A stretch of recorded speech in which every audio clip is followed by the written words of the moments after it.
आणि यानंतर एक महत्त्वाची अपडेट हाती येते। दिंड्या थांबवल्या आणि वारकरी काही काळासाठी आक्रमक झाले होते। आतमध्ये पूजा सुरू असल्याने वारकऱ्यांना आत जाऊ दिले नाही, त्यामुळे वारकऱ्यांचा काही काळ संताप या ठिकाणी पाहायला मिळालेला होता।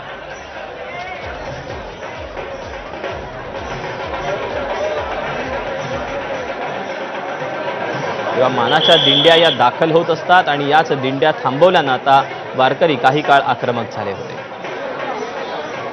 अपडेट जाणून घेऊया, शिवानी पांढरे आपल्या सोबत आहे। शिवानी, काय नेमका प्रकार घडलेला आहे, आत्ताची परिस्थिती काय?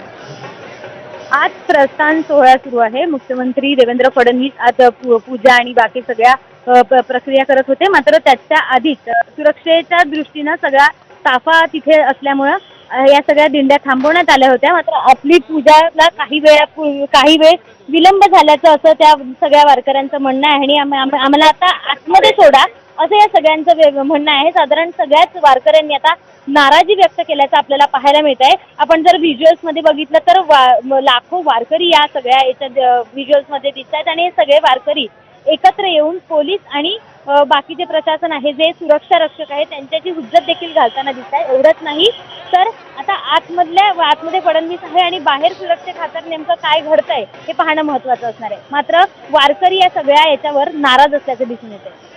शिवानी, धन्यवाद दिलेल्या सविस्तर माहितीबद्दल।